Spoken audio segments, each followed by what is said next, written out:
travel. We did have a debate in Alamosa with the third-party candidate, and it was very engaging. I think the people of Alamosa appreciated that we took the time to come here and address the issues that are important to them. I think you can tell by our dialogue back and forth that there is a fairly clear choice in philosophical ideas of what we can bring to the table. I have a record, a business record, an education record, an industry record, and a legislative record, but not just a partisan record. I can point to a lot of different bills that were passed with bipartisan, passed by a Republican governor. What we've heard here today is there is bills being generated in the House of Representatives, the Republican majority House of Representatives, with Congressman Chieftain as one of the sponsors. But you didn't hear that they had the bipartisan in the Senate. You haven't heard that the senators that are pushing the leadership to get these bills forward. The one bill is the hydroelectric bill. We in the state of Colorado 4 years ago passed a bill that would encourage hydroelectric power. We need to encourage any kind of renewable energy so it could add to our portfolio. You know, the choice is pretty clear. If you want to have a Congress that has an approval rate in single digits, if you want to have a Congress that all you hear is complaints against the president and that we cannot agree to even disagree, you don't even go to the table together. Well, then if you think that that is not what we want, I have 11 grandchildren. 9 of them are young girls. I want those young girls to be proud of what their grandfather does. I want them to go into public service, not because they would be called a politician, but they would be called someone that is interested in helping their country and their community. I'm Abel Tapia, and I'm running for Congress. I'd like your support.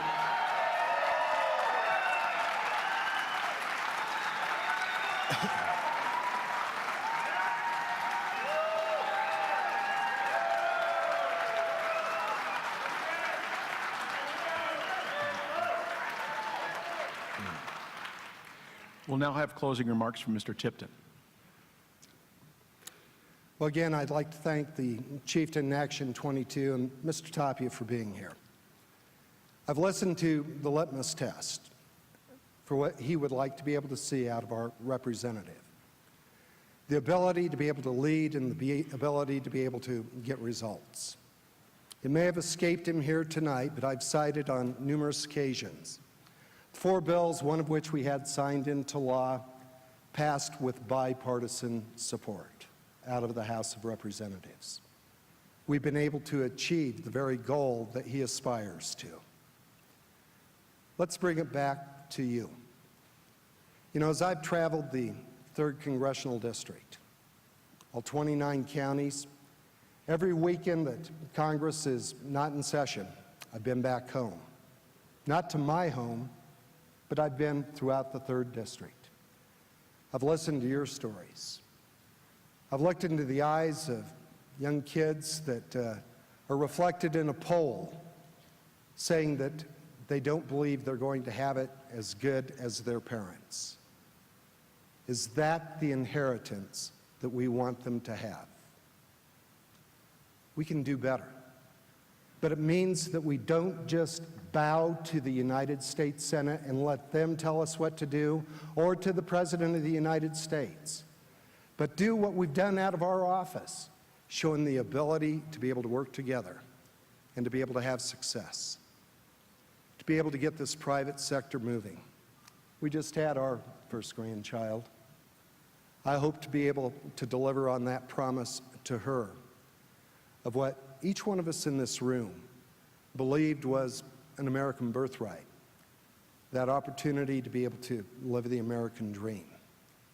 It is there, it's waiting, but we have to make sure that we have a scenario to where it's achievable. That means getting the private sector back to work, having government at an appropriate level, and right now, moving it out of the way. My name is Scott Tipton. Pleasure and proud to serve you in Washington, D.C. I ask for your vote and your support. God bless you, and thank you for being here tonight.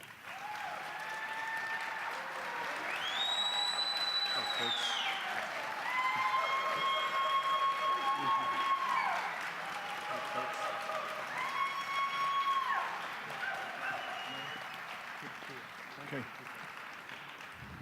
Ladies and gentlemen, that concludes our event tonight. Thank you very much for attending. Good evening.